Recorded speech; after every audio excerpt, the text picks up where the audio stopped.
छत्रपती शिवाजी महाराज की जय भवानी। हिंदू हृदय सम्राट बाळासाहेब ठाकरे यांचा, धर्मवीर आनंदीगे साहेबांचा,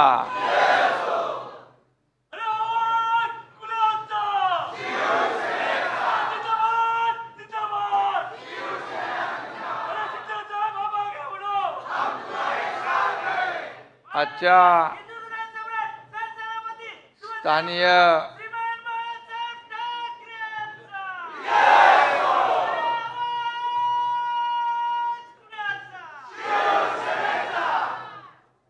झालं, आता बोलतो। स्थानीय लोकाधिकार सेना महासंघ याची आज स्थापना झाली असं मी घोषित करतो।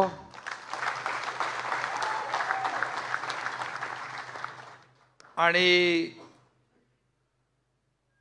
या अतिशय ऐतिहासिक अशा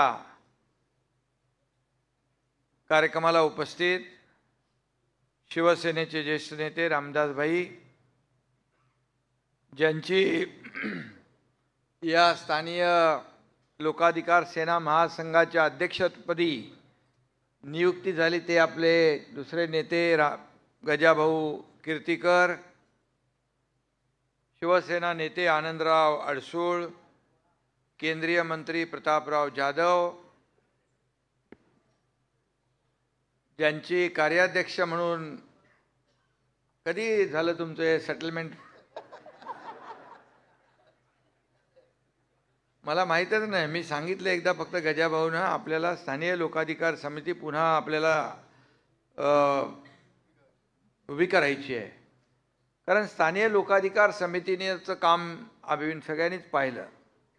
रामदासबाईंनी जसं सांगितलं की फॉर्म भरताना निवडणुकीमध्ये स्थानीय लोकाधिकार समितीचा कार्यकर्ता असतो काय, बिनचूक काम करतो तो। आणि त्याचबरोबर निवडणुका आल्या की निवडणुकांमध्ये देखील महत्त्वाचं काम स्थानीय लोकाधिकार समिती करायची। आणि म्हणून एक मोठी ताकद बाळासाहेबांनी निर्माण केली होती, आणि म्हणून आपण तर बाळासाहेबांचे विचार घेऊनच पुढे चाललोय। आणि म्हणून मग स्थानीय लोकाधिकार समिती पुन्हा उभी करण्याच्या सूचना आणि मी त्यांच्याकडे भावना व्यक्त केल्या, आणि गजाभाऊंनी काम सुरू केलं, आणि आज त्याचे पदाधिकारी आपण नियुक्त केले, खासदारांना कार्याध्यक्ष केले। बरोबर आहे रामदासभाई, तुम्ही म्हणाले की याच्यामध्ये केंद्रीय आस्थापना असतात, बँका असतात, ऑइल कंपन्या असतात, आणि शासकीय आणि निमशासकीय मोठ्या प्रमाणावर या कंपन्या याच्यामध्ये असतात। आणि त्यामुळे रेल्वे आहे, अनेक आहे, त्यामध्ये खासदार या युनियनच्या मागे असेल तर नक्की त्या कामगारांना न्याय मिळू शकेल। आणि आपली शिवसेना ही देणारी आहे, घेणारी नाही आहे। त्यामुळे पूर्वीचं जे काय आपण पाहिलं त्या युनियनच्या बद्दलही आपण ऐकलं पाहिलं, मी काय त्याच्यावर आज बोलू इच्छित नाही, परंतु आज सगळेच जण या ठिकाणी व्यासपीठावर खासदार आहेत, आमदार आहेत, आपले सचिव आहेत, मीनाताई आहेत, आणि सर्व शिवसेनेचे पदाधिकारी कार्यकर्ते आणि स्थानीय लोकाधिकार समितीचे पण सर्व लोक आहेत। त्यामुळे मी सगळ्यांचंच मनापासून या ठिकाणी स्वागत करतो, मनापासून आपल्याला शुभेच्छा देतो। आणि माझ्या लाडक्या बहिणी पण आहेत, त्यांना तर विसरू शकत नाही, लाडके भाऊ आहेत, आणि शेतकरी संकटात आहे। त्यामुळे मी आता येतानाच आपल्या जीवनावश्यक वस्तूंच्या ट्रक आपले उभे होते, त्यांना झेंडा दाखवूनच इथं वरती आलो मी, कारण आपला दसरा मेळावा झाला त्याही वेळेस आपण मराठवाड्यातल्या आणि पूर परिस्थितीमध्ये जे काय आपले शेतकरी बांधव संकटात होते त्या ठिकाणी तिथल्या लोकांना आपण बोलावलं नव्हतं। फक्त बोलावलं नाही तर इथून आपण ट्रकच्या ट्रक सामान जीवनावश्यक वस्तू पाठवल्या, आणि त्या दिवशी देखील जवळपास 10, 15, 20 ट्रक रांगेत उभे होते। त्याला देखील झेंडा दाखवला आणि ते रवाना केलं आणि मग दसरा मेळाव्याला गेलो. शेवटी आपली बांधिलकी आहे. सर्वसामान्य शेतकरी संकटात आहे आणि आम्ही भाषणात त्या दिवशी मी म्हणालो होतो की शेतकऱ्यांचे जसं आपले कार्यकर्ते त्यांच्या घराला दसऱ्याचं तोरण बांधत होते, रांगोळ्या काढत होते, घर स्वच्छ करत होते, त्या ठिकाणी जीवनावश्यक वस्तू त्या ठिकाणी त्यांना भेट देत होते. आपली लाडकी बहीण आपण दिलेली साडी परिधान करून तिथं समोर आली. मी तिच्याशी बोललो व्हिडिओ कॉलवर, त्या शेतकऱ्याशी बोललो. एक समाधान वाटलं. आणि आपले सर्व कार्यकर्ते स्वच्छता करत होते, आरोग्य सुविधा देत होते, डॉक्टर होते, औषधं होती, सगळं होतं. आणि त्यावेळेस मंगेश चिवटे पण इकडे बसलाय, आपला तो काय त्याचं नाव आपला नाही, अरे तो सामान घेऊन गेला त्यानं, बाजीराव. आणि सगळे लोक त्या ठिकाणी मी पाहिले की स्वतः मातीचे ढिगारे उचलताना, स्वच्छता करताना, पाण्याने सगळं घर साफ करताना. आणि मी त्या भाषणात दसरा मेळाव्याच्या म्हणालो होतो की शेतकऱ्यांची दिवाळी काळी होऊ देणार नाही. आणि त्याप्रमाणे आपल्या सरकारने, रामदासबाई यावेळेस मुख्यमंत्री, मी, अजितदादा, आम्ही ठरवलं की सर्व अटी शर्ती बाजूला ठेवूया आणि शेतकऱ्यांच्या मागं उभं राहू. त्याप्रमाणे जवळपास 32,000 कोटीचं पॅकेज आपण त्यांना जाहीर केलं. ज्या खरडून गेलेल्या जमिनींचा फार मोठा त्यांना चिंता होती, परंतु यावेळेस 47,000 रुपये हेक्टरी तर देणारच आपण नियमाप्रमाणे. पण यावेळेस नवीन आपण एक प्रयोग केला, मनरेगातून हेक्टरी 3 लाख रुपये त्यांना देण्याचं काम या ठिकाणी निर्णय घेतला.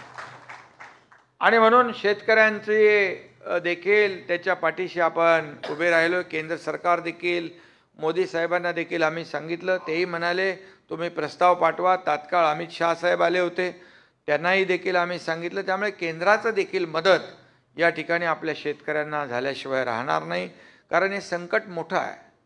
आणि या संकट समयी शिवसेना नेहमी आणि सरकार त्यांच्या मागं उभं राहिलेलं आहे. आणि म्हणून काही लोक काही कुठेही म्हणजे टीका करावी, आरोप करावे, परंतु राजकारण प्रत्येक ठिकाणी करता कामा नये.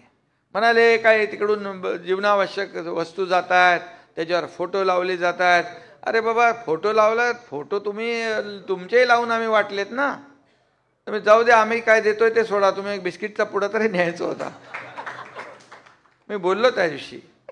परंतु हे त्याला देखील दानत लागते, सगळ्या गोष्टी आहेत, जाऊ द्या तो विषय. आता आज आपलं स्थानिक लोकाधिकार समिती आहे, त्यामुळे गजाभाऊंचं मी मनापासून अभिनंदन करतो, त्यांना खूप खूप शुभेच्छा या ठिकाणी देतो.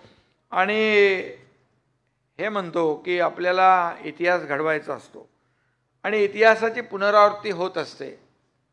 हिस्ट्री रिपीट्स इटसेल्फ, म्हणजे आपलं ती काही म्हण आहे की इतिहासाची पुनरावृत्ती घडवण्यासाठी आपल्याला काही नवीन नवीन करावं लागतं. आणि म्हणूनच आज आपण इतिहास पुन्हा घडवतोय स्थानिक लोकाधिकार समितीचा, स्थानिक लोकाधिकार सेना महासंघाच्या माध्यमातून. त्यामुळे आपण शेवटी ही स्थानिक लोकाधिकार समिती म्हणजे आता पूर्वीची आणि आता आपली स्थानिक लोकाधिकार सेना, या सेनेने जे काम केलेलं आहे ते काम आपण पाहिलेलं आहे. तेव्हा आंदोलनही आपण पाहिली की मराठी माणसाला तेव्हा मोठमोठ्या कंपन्यांमध्ये, बँकांमध्ये, रेल्वेमध्ये, ऑइल कंपन्यांमध्ये अनेक ठिकाणी नोकऱ्या मिळत नव्हत्या. आणि त्यावेळेस मला वाटतं 1974 साली बाळासाहेबांनी स्थानिक लोकाधिकार समितीची स्थापना केली. सुधीर भाऊ, गजाभाऊ यांना ही जबाबदारी दिली. आणि आपण त्यावेळेस पाहिलं की मराठी माणसासाठी, मराठी माणसाला ताठ मानेने उभं राहता यावं, आणि म्हणूनच या स्थानिक शिवसेनेची स्थापना देखील त्यासाठी झाली. परंतु नोकऱ्यांमध्ये मराठी टक्का वाढला पाहिजे, मराठी मुलांना नोकऱ्या मिळाल्या पाहिजे, यासाठी स्थानिक लोकाधिकार समितीने जे काम केलेलं आहे ते आपण पाहिलेलं आहे.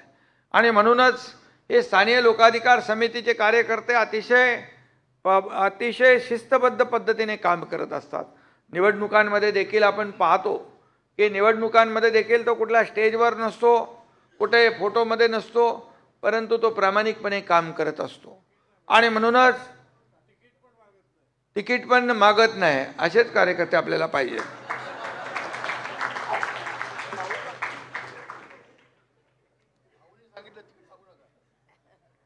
आणि खरं म्हणजे हा एक मराठी माणसासाठी हा लढा आहे. खरं म्हणजे लढा दिला आणि तो लढा देखील आपण पाहिला की इतिहासामध्ये त्याचं महत्त्व. आणि म्हणून आजचा दिवस देखील आपण मगाशी रामदासभाई म्हणाले सुवर्णाक्षराने लिहिला पाहिजे. आणि खऱ्या अर्थाने आपण जी काय टीम जी आहे, कुठलीही अपेक्षा न ठेवता, कुठलीही अपेक्षा न बाळगता काम करणारी टीम म्हणजे स्थानीय लोकाधिकार समिती. आणि म्हणून स्थानीय लोकाधिकार समिती जसे इतर लोक जसे 50 आमदार खासदार सगळे लोक बाळासाहेबांचा विचार घेऊन पुढे निघाले, तसेच बाळासाहेबांच्या विचाराच्या स्थानीय लोकाधिकार समितीमध्ये तुम्ही आज सगळेजण सहभागी झालात. तुमचं मनापासून मी अभिनंदन करतो. आज काही लोकांना आपण पदं दिलीत, म्हणजे अध्यक्ष कार्याध्यक्ष सरचिटणीस आणि इतर लोक जी आहेत 14 लोक, त्यांचंही मी पदाधिकाऱ्यांचं मनापासून अभिनंदन करतो. यापुढे देखील तुम्हाला वेगवेगळ्या विभागामध्ये कार्यकारिणी करायची आहे आणि त्या कार्यकारिणीच्या माध्यमातून देखील या प्रत्येक ज्या काही क्षेत्रामध्ये आपण काम कराल, आपल्याकडून एवढीच अपेक्षा आहे की मराठी माणसाला न्याय देण्यासाठी बाळासाहेबांना अभिप्रेत असं काम जे अपेक्षित होतं ते तुमच्याकडून होईल असा मी विश्वास व्यक्त करतो. खरं म्हणजे मराठी माणूस, मगाशी देखील अनेक वक्त्यांनी सांगितलं की मराठी माणूस नोकऱ्यांमध्येच नाही तर घरापासून देखील वंचित राहिला. आज अनेक प्रकल्प रखडलेले आहेत. आज मगाशी रामदासभाईंनी देखील सांगितलं आपल्या भाषणामध्ये, काय कुठलं ते विलेपार्लेमध्ये प्रेमनगरमध्ये मराठी माणसंच आहेत, मराठी माणसंच उद्ध्वस्त झाली आहेत आणि ती गेली इकडे कल्याण डोंबिवली बदलापूर अंबरनाथ वांगणीपर्यंत आणि इकडे गेले वसई विरार नाला सोपाऱ्यापर्यंत. भाडं 10 वर्ष दिलं नाही, पण मला एक अभिमान आहे. रमाबाई आंबेडकर नगर त्या ठिकाणी 17,000 घरांचं प्रकल्प होतोय. 20 वर्ष त्यांना भाडं नव्हतं. 20 वर्ष डेव्हलपरनी एक बिल्डिंग बांधली आणि सोडून दिली. मी स्वतः तिथे जाऊन मुख्यमंत्री असताना 160 कोटी रुपये भाडं त्या ठिकाणी लोकांना दिलं. त्यांच्या डोळ्यामध्ये मी अश्रू पाहिले. त्यांना भरोसा त्यांचा उडाला होता. आमचं घरही गेलं, सगळं गेलं. काही लोक तर बिचारे त्यांच्या मृत्यूमुखी पडले. पण मला अभिमान आहे, समाधान आहे की जे काय आम्ही क्लस्टर डेव्हलपमेंट सुरू केलंय त्यामध्ये रमाबाई आंबेडकर नगर याचं भूमिपूजन देखील लवकरच आपण करतोय. 17,000 घरांचा प्रकल्प, जवळपास 4 ते 5 हजार घरं रिकामी झाली आहेत आणि त्या ठिकाणी आपल्या SRA आणि MMRDAच्या माध्यमातून आपण तो प्रकल्प पुढे नेतोय. MMRDA असेल, मुंबई महापालिका असेल, MSRDC असेल, MIDC आहे, त्याचबरोबर SRA आहे, म्हाडा आहे, या सगळ्या गव्हर्नमेंट अथॉरिटी ज्या आहेत त्याच्या माध्यमातून आपण क्लस्टर डेव्हलपमेंट करतोय. ठाण्यामध्ये देखील क्लस्टर होणार म्हणून काही लोक म्हणत होते कधी होणार, पण ठाण्यामधून क्लस्टरला सुरुवात झाली आणि आज आपण पाहतोय की 25-25 मजल्याच्या इमारती उभ्या राहताना आपण पाहतोय. याचं समाधान आहे. आणि म्हणूनच मुंबई बाहेर फेकले गेलेला मराठी माणूस देखील या SRAच्या आणि या क्लस्टर डेव्हलपमेंटच्या माध्यमातून पुन्हा मुंबईमध्ये आणण्याचं काम आपण करणार आहे. फक्त निवडणुका आल्या की मुंबई महाराष्ट्रापासून तोडणार, मराठी माणसाचं असं होणार तसं होणार, परंतु मराठी माणूस हा मुंबई बाहेर का गेला याचं आत्मपरीक्षण करण्याची आवश्यकता आहे. आणि म्हणून गिरणी कामगारांना एकही घर कधी मिळालं नव्हतं, परंतु मी तुमचा हा एकनाथ शिंदे मुख्यमंत्री असताना जवळपास 12,000 गिरणी कामगारांना घरं दिली. आता 1 लाख घरांची आपण त्याची पात्रता तपासली. रामदासभाईंनी मागे सांगितलं गिरणी कामगाराला आपल्याला घरं दिली पाहिजे आणि तुम्हाला मी सांगतो गिरणी कामगारांना घरं आपले महायुती सरकार दिल्याशिवाय राहणार नाही. त्याची सुरुवात झालेली आहे. शेवटी याच्या घामावर कष्टावर ही मुंबई उभी राहिली.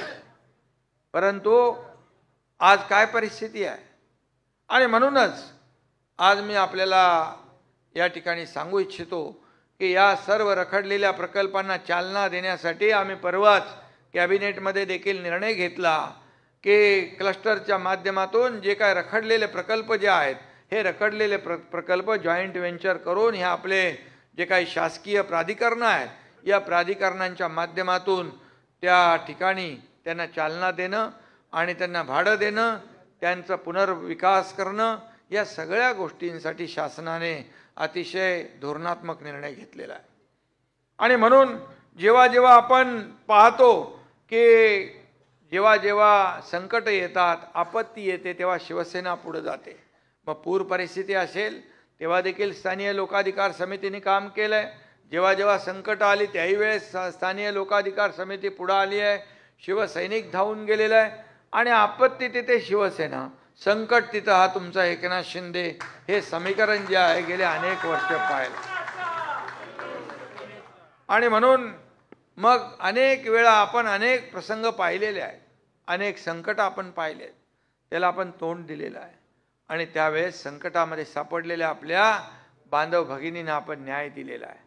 आणि म्हणूनच आज स्थानिय लोकाधिकार समिती, स्थानिय लोकाधिकार सेना महासंघ स्थापन झाला आहे. हे थोडंसं बोलताना स्थानिय लोकाधिकार सेना, बस हे शॉर्टकट ठेवा. स्थानिय लोकाधिकार सेना जी आहे याचं काम जे आहे, मी खऱ्या अर्थाने एवढंच सांगेन की देशामध्ये अशा प्रकारची संघटना कुठेही नसेल. ती संघटना बाळासाहेब होते तेव्हा होती आणि आता बाळासाहेबांच्या पश्चात ती आपण पुन्हा नव्याने उभी करतोय, हा अभिमान आपल्याला. आणि म्हणून बाळासाहेबांनी काही विचारपूर्वक ही संघटना उभी केली होती, परंतु त्यांच्या पश्चामध्ये काय काय झालं आपल्याला माहीत आहे. मगाशी देखील आपल्या नेत्याने सांगितलेलं आहे. शिवसेना जेव्हा बाळासाहेबांच्या विचारांना तिलांजली दिली, बाळासाहेबांचे विचार पायदळी तुडवले गेले. बाळासाहेबांच्या विचारांना खरं म्हणजे बाळासाहेब म्हणायचे माझी काँग्रेस होऊ देणार नाही. ज्या काँग्रेसच्या दावणीला शिवसेना बांधली, धनुष्यबाण गहाण टाकला, त्यावेळेसच तुमच्या एकनाथ शिंदेला हे धाडसी पाऊल उचलावं लागलं. तसं बघायला गेलं तर हे काम सोपं नव्हतं, हे काम सोपं नव्हतं. आणि आम्ही कुणाचे घेऊन गेलो नाही, आम्ही सोडून गेलो, सत्ता सोडून गेलो, सत्तेतून पाय उतार होऊन गेलो. काय होईल पुढे याचं कोणाला काय माहीत नव्हतं. मी मंत्री होतो, माझ्याबरोबर 6-7 मंत्री होते, 50 आमदार होते. आणि त्यामुळे हा सगळा इतिहास जो आहे आपल्याला माहीत आहे. आणि लोकांनी आपल्याला राजमान्यता दिली, लोकांनी आपल्याला आपल्या निर्णयाचा स्वीकार केला. आणि म्हणूनच आपण लोकसभेमध्ये जिंकलो, विधानसभेमध्ये देखील आपण 80 जागा लढवून 60 जागा जिंकण्याचा विक्रम तुम्ही केला आहे. त्यामुळे जनतेने आपल्याला स्वीकारलंय, जनतेने आपले विचार, बाळासाहेबांचे विचार, आपण घेतलेला निर्णय मान्य केला. आणि म्हणून तर लाखो लोक आज आपल्या शिवसेनेमध्ये काय येत आहे. आणि आज स्थानिय लोकाधिकार समिती देखील यामध्ये सामील झालेली आहे. खरं म्हणजे हा विचारांची लढाई आहे. आणि म्हणून एक बाळासाहेबांना अभिप्रेत असलेलं काम आपण पुढे नेतोय. एक विचार आपले बाळासाहेबांचे विश्वास आहे, विकास आहे, महाराष्ट्राचा विकास आणि जनतेचा विश्वास, या त्रिसूत्रीवर आपण काम करतोय. मला काय मिळालं यापेक्षा मी काय देणार आहे जनतेला, हा विचार आपण केला पाहिजे. एका खुर्चीसाठी, सत्तेसाठी कधी विचारांशी तडजोड आम्ही करणार नाही, हे देखील मी या ठिकाणी सांगू इच्छितोय. खरं म्हणजे मला खुर्चीसाठी कधीही बाळासाहेबांच्या विचारांची शिवसेना कधी प्रतारणा करणार नाही. कारण आपली लढाई, आपला अजेंडा हा खुर्ची नाही आहे. मी नेहमी सांगतो, या खुर्चीवर ज्यांनी बसवलं त्यांच्या समस्या आणि त्यांचे प्रश्न काय आहेत हे सोडवण्याचं काम आपल्याला करायचं. आणि म्हणून का लोकप्रियता मिळतीये, का लोक आपल्याकडे येत आहेत. आज जिथं जिथं हा तुमचा एकनाथ शिंदे जातो, रस्त्याच्या दुतर्फा, बाल्कनीत, घराच्या समोर, गच्चीवर लोक का थांबतात.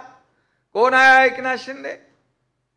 परंतु जे आपण घेतले निर्णय 2.5 वर्षामध्ये, हे ऐतिहासिक निर्णय होते. लाडक्या बहिणींसाठी निर्णय होते, लाडक्या भावांसाठी होते, शेतकऱ्यांसाठी होते, सर्व घटकांसाठी आपण निर्णय घेतले. आणि हे लोकाभिमुख निर्णय घेत असताना या राज्याला विकासाला चालना देखील दिली.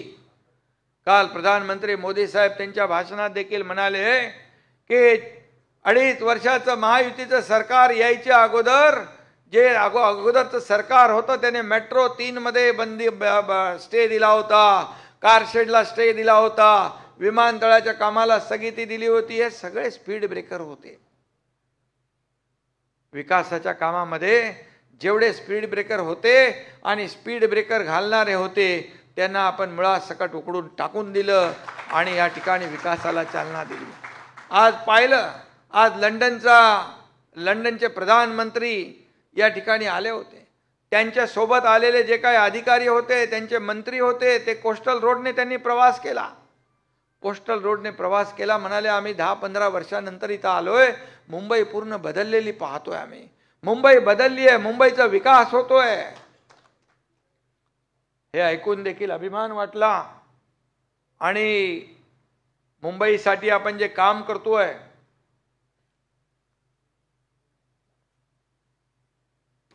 त्याचं कुठंतरी चीज झालं. आणि म्हणून मुंबई गेले 25 वर्ष सोन्याची अंडी देणारी कोंबडी म्हणून पाहिलं. आम्ही रस्ते धुतले, नाले सफाई बघितली, रस्ते धुतले. त्यावेळेस म्हणाले हे काय मुख्यमंत्र्याचं काम असतं? मुख्यमंत्र्याचं काम काय घरी बसण्याचं असतं? आम्ही तर रस्ते धुतले, पण तुम्ही तर तिजोरी धुतली. आणि म्हणून आता पुन्हा एकदा मगाशी रामदासबाई काय म्हणाले, कोणाचा काय जीव असतो कुठे?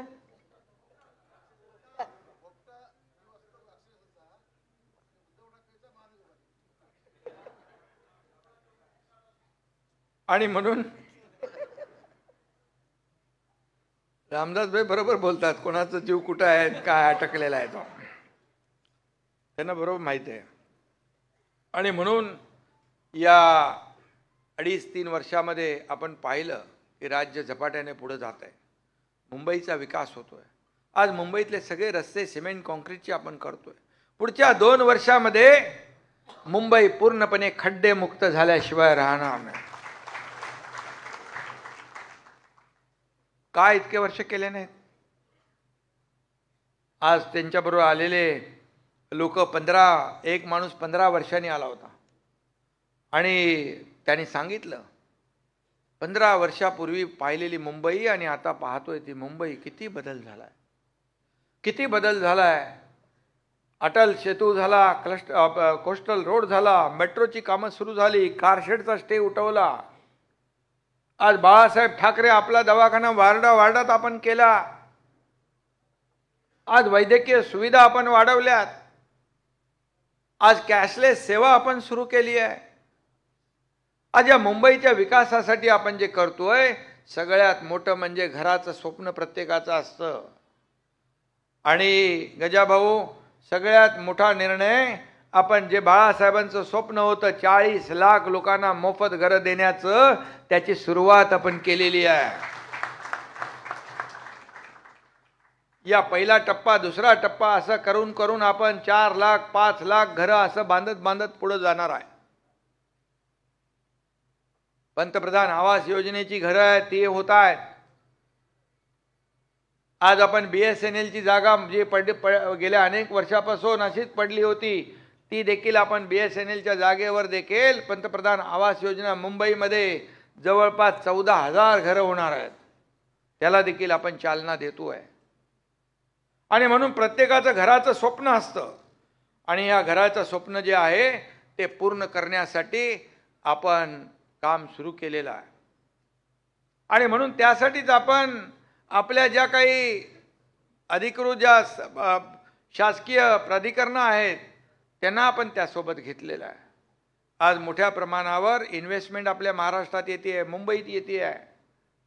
लोकांना नोकऱ्या पाहिजेत, त्या माध्यमातून देखील मोठ्या प्रमाणावर नोकऱ्या मिळतील. गजाभाऊ आज आपलं टार्गेट आहे, स्टार्टअपमध्ये आपण नंबर 1 आहे, GDP मध्ये आपण नंबर 1 आहे, परदेशी गुंतवणुकीत आपण नंबर 1 आहे. आपलं राज्य जे आहे, आपलं राज्य इंडस्ट्री फ्रेंडली स्टेट झालेलं आहे आणि म्हणूनच परदेशी गुंतवणूक आपल्या महाराष्ट्राला पसंती देते आहे. शेवटी महाराष्ट्रातला स्थानिक भूमिपुत्र जो आहे त्याला नोकऱ्या देण्याचं काम आपल्या सरकारच्या माध्यमातून करतोय. शासकीय भरती गेले अनेक वर्ष नव्हती. 10,000 लोकांना त्या दिवशी आपण नियुक्तीपत्र दिलं. 10,000 लोकांना. पुढच्या वर्षी आणखी आपण 10,000 लोकांना देतोय. त्यामुळे बाळासाहेब म्हणायचे नोकऱ्या तर ठीक आहेत, परंतु फक्त नोकऱ्या न करता नोकऱ्या देणारे हात देखील निर्माण करा असं बाळासाहेब सांगायचे. आणि म्हणून आपण उद्योजक देखील निर्माण करतोय. टाटा बरोबर आपलं जॉईंट व्हेंचर करून टाटा देखील याच्यामध्ये इन्व्हेन्शन, इनोव्हेशन आणि incubation hub, skill development centre सुरू करते. गडचिरोलीमध्ये मी पालकमंत्री असताना एक स्किल डेव्हलपमेंट सेंटर सुरू केलं. त्या ठिकाणी जवळपास 6,000 मुलं दर वर्षाला ट्रेंड होऊन त्यांना नोकऱ्या मिळणार. आता कल्याणमध्ये मला वाटतं श्रीकांतच्या इथं आपण एक चालू केलंय, पुण्यामध्ये चालू केलंय, नाशिकमध्ये आपण चालू करतोय, जिल्हा निहाय. आणि हजारो लोक त्यामधून स्किल्ड मॅनपॉवर तयार होईल. उद्योग आले त्याला स्किल्ड मॅनपॉवर पाहिजे. आणि म्हणून आपल्याकडे चांगलं इन्फ्रास्ट्रक्चर आहे, कनेक्टिव्हिटी आहे, स्किल मॅनपॉवर आहे. त्यामुळे लोक आपल्याकडे येत आहेत. आपली पॉलिसी आपण बदलली, अतिशय पॉझिटिव्ह प्रॅक्टिकल आपण केली आहे. सिंगल विंडो क्लिअरन्स केला आहे आणि त्यामुळे खऱ्या अर्थाने रोजगार मोठ्या प्रमाणावर निर्माण होतील. जीएसटीमुळे देखील, जीएसटी आता जो मोदी साहेबांनी निर्णय घेतलाय, 2 स्लॅब ठेवलेत. पहिले 5% होता, 12% होता, 18% होता, 28% होता. आता 5% आणि 18% आहे वाटतं. 12% आणि 28% कमी करून टाकलाय. आता 12% वाले 5% मध्ये आलेत. त्यामुळे या माझ्या लाडक्या बहिणींना जीवनावश्यक वस्तू असतील, सर्वसामान्य लोकांना जे आवश्यक वस्तू आहेत त्याचा जीएसटीमुळे त्याच्या किमती कमी होणार. औषधं जीएसटी फ्री केलेली आहे. आणि त्यामुळे मी त्या दिवशी आपल्या मेन मार्केट कुठलं ते मिलिंद देवराचं काळबा देवीला गेलो होतो. सगळे व्यापारी मला भेटला. गणेश तिकडे होता. व्यापारी मला भेटले, व्यापारी खुश होते. व्यापारी बोलले, मी म्हणालो तुमचं जीएसटी कमी झालंय.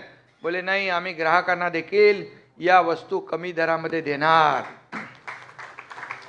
आणि म्हणून ग्राहकाला कमी दरात मिळाल्यानंतर त्याची क्रयशक्ती, त्याची जी पर्चेसिंग पॉवर वाढते, जास्ती खरेदी विक्री होते.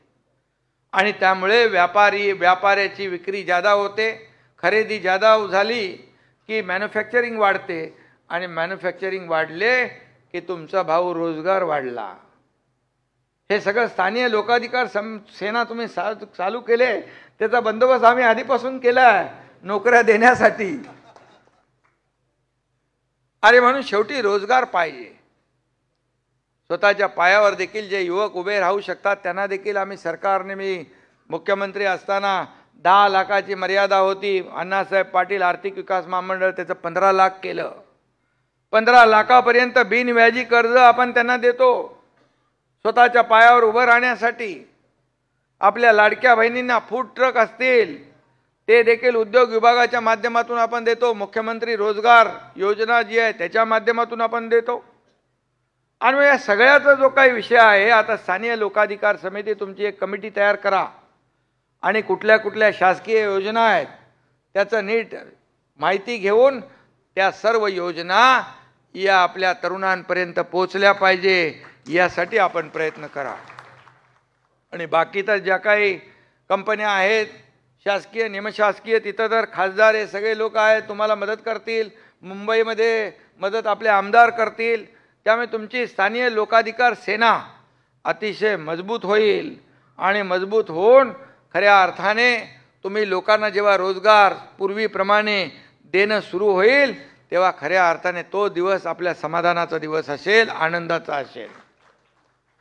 आणि म्हणून मी आपल्या सगळ्यांना मनापासून शुभेच्छा देतो. त्याचबरोबर ज्या स्पर्धा परीक्षा होतात, रेल्वेच्या परीक्षा होतात, बँकांच्या परीक्षा होतात, UPSC आहे, MPSC आहे. भाऊ तुम्ही मोबाईलमध्ये बसले तर कसं काम चालायचं?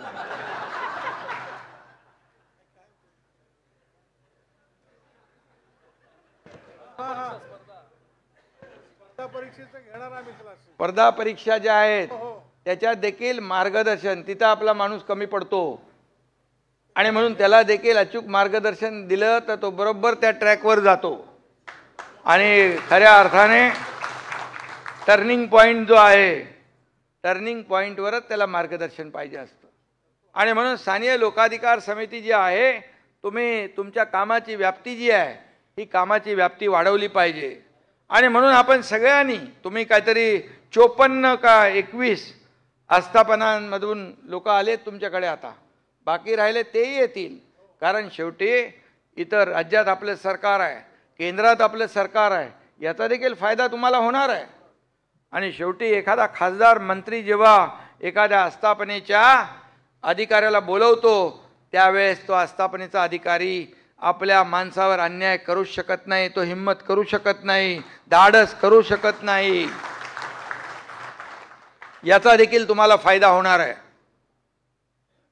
पूर्वीप्रमाणे आपल्या इथं बाकी काही चालत नाही, सेटिंग बिटिंग काय चालत नाही आपल्याकडे. कारण मी मगाशी सांगितलं, आपण देणारे आहोत, घेणारे नाही. इथं देना बँक आहे, लेना बँक नाही. आणि त्यामुळे न्याय द्यायचा तो प्रत्येक कामगाराला द्यायचा, न्याय द्यायचा तो या भूमिपुत्राला द्यायचा, हा निकष आपल्याला ठेवायचा आहे. आणि त्यामुळे जे काही यश तुम्हाला मिळणार आहे तुमच्या प्रामाणिकपणे काम करण्याला, खऱ्या अर्थाने त्याचं जे बाळासाहेबांचा अभिप्रेत असलेलं, बाळासाहेबांना अभिप्रेत असलेलं काम तुम्हाला या स्थानिक लोकाधिकार सेनेच्या माध्यमातून करायचं आहे. वेळोवेळी जेव्हा जेव्हा आवश्यकता असेल तेव्हा तेव्हा तुम्हाला जी जी काही मदत लागेल, मार्गदर्शन लागेल, ते मी एकनाथ शिंदे तर तुमच्या सोबतच आहे. डॉक्टर आहे तुमच्या सोबत. भाई बनायला मागाशी म्हणाले डॉक्टर आहे, आता तुम्हाला टेन्शन घेऊ नका. पण मी डॉक्टर नसलो तर मी इंजेक्शन, औषध, ऑपरेशन सगळं करतो. कोणाला गोळी पाहिजे, कोणाला इंजेक्शन पाहिजे, कोणाचं ऑपरेशन करायचंय, त्याप्रमाणे मी करत असतो.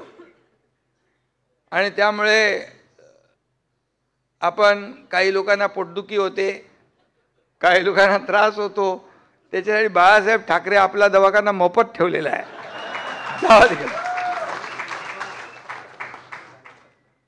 आणि त्यामुळे मी एवढंच सांगतो, आपण हा आपला शिवसेना पक्ष, मालक इथं कोणी नाही, नोकर नाही. आपण सर्व कार्यकर्ते आहोत, आपण सर्व कार्यकर्ते आहोत. मी मुख्यमंत्री होतो तेव्हाही कार्यकर्ता म्हणून काम केलं आहे. आता मी उपमुख्यमंत्री आहे, तुमचा प्रमुख आहे, तरी सुद्धा मी कार्यकर्ता म्हणूनच काम करतो आहे. मला रामदास भाई मगाशी विचारत होते किती वाजता झोपता. मी बोलो घरी गेलो की घरी जोपर्यंत जात नाही तोपर्यंत काय ठीक, वेळ ठीक नाही. सकाळी मी आपले लंडनचे प्रधानमंत्री अगोदर 7:30 वाजता येणार होते, मग त्यांचा टाईम बदलला, मग ते 5चा टाईम झाला त्यांचं. मी म्हणालो थोडा आणखी 4चा आला असतं म्हणजे झोपायचीच गरज नाही. त्यामुळे शेवटी आपण काम करणारे कार्यकर्ते आहोत आणि आपण सर्वजण कार्यकर्ते म्हणून काम करतोय. आणि म्हणून कार्यकर्त्यांचा हा पक्ष आहे.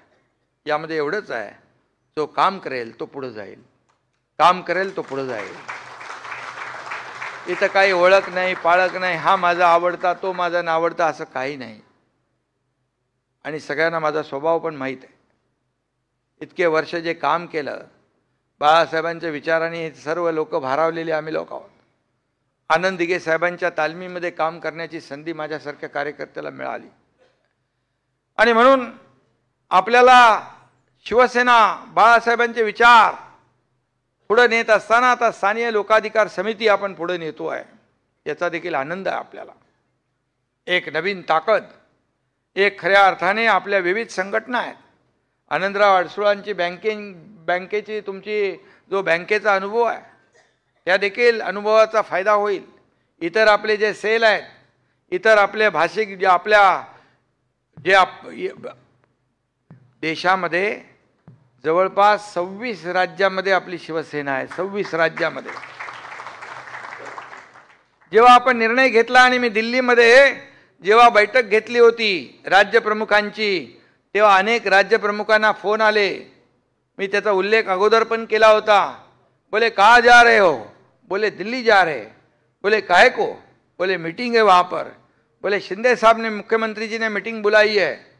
बोले अच्छा. बोल मालिक के साथ रहोगे क्या नौकर के साथ जाओगे? बोले क्या है? त्याला सांगितलं, म्हणजे आम्ही नौकर. त्यांनी सांगितलं शिंदे साहेबांनी जो निर्णय घेतला आहे, जो उठाव केला आहे, या महाराष्ट्राच्या हितासाठी आणि भूमिपुत्रांच्या न्याय हक्कासाठी बाळासाहेबांचे विचार पुढे घेऊन चाललेत. आम्ही बाळासाहेबांचे विचारवाले आहोत, आम्ही तिकडेच जाणार. आणि म्हणून 26 राज्यामध्ये आज शिवसेना आपली काम करते. मला अभिमान आहे. मणिपूरमध्ये जेव्हा मोठा तिकडे दंगल झाली होती, मणिपूरची परिस्थिती फार वाईट होती आणि आपल्या इथले काही विद्यार्थी मणिपूरमध्ये अडकले होते. त्या विद्यार्थ्यांना सोडवण्यासाठी त्यांच्या पालकांचा मला फोन यायला लागला. मी तिकडच्या मुख्यमंत्र्यांशी तर बोललोच, परंतु तिथल्या राज्यप्रमुखाशी मी बोललो. तुम्हाला मी सांगतो 45व्या मिनिटाला मला त्याचा फोन आला आणि तो विद्यार्थ्यांकडे जाऊन पोहोचला आणि त्या विद्यार्थ्यांना घेऊन सुरक्षितपणे एका हॉटेलमध्ये त्यांनी त्याला ठेवलं, त्या सर्व मुलांना. आणि तिथून मला त्या विद्यार्थ्यांशी देखील बोलणं करून दिलं. अशी आपली शिवसेना आहे. त्यांना विश्वास आहे की काही झालं तरी हा एकनाथ शिंदे खंबीरपणे मागं उभं राहणार, पाठीशी उभा राहणार. तुम लढो हम कपडा संभालते वाला एकनाथ शिंदे नाही.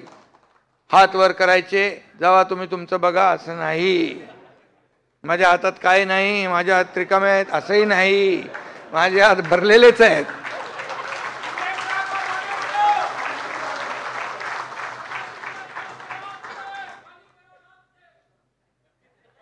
आणि म्हणून आपण संकट समय उभे नाही राहणार तर कधी राहणार. आणि म्हणून मी एवढंच सांगतो, एक नवं स्वप्न, नवे पंख, नवी उमेद घेऊन प्रजाभाऊ कामाला लागलेले आहेत. तुमचं मी मनापासून अभिनंदन करतो. आणि आता ताकदीने काम करा. डॉक्टर तुमच्या सोबत आहे, इतर सर्व तुमची टीम सोबत आहे. आणि खऱ्या अर्थाने मराठी भूमिपुत्राला या ठिकाणी न्याय देण्यासाठी आपल्याला काम करायचं आहे. जाता जाता एवढंच तुम्हाला सांगतो, सोए हुए शेर को जगाना होगा, सोए हुए शेर को जगाना होगा, ईंट का जवाब पत्थर से देना होगा और एक बार फिर इतिहास को दोहराना होगा. म्हणजे पुन्हा स्थानीय लोकाधिकार समिती नव्या जोमाने उभी करायची आहे, हे माझं सांगण्याचा उद्देश आहे. आणि म्हणून स्थानीय लोकाधिकार सेना महासंघ, आता ते सेनाच बरं आहे आपला, स्थानीय लोकाधिकार सेना, त्यांना मी पुन्हा एकदा मनापासून शुभेच्छा देतो. गजाभाऊचं मनापासून अभिनंदन करतो.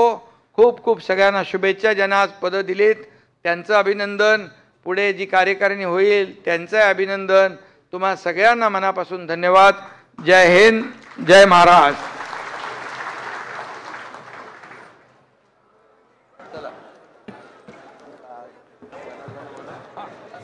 सर्वांनी कृपया थांबायचे. आपण राष्ट्रगीताने या ठिकाणी समारोप करणार आहोत.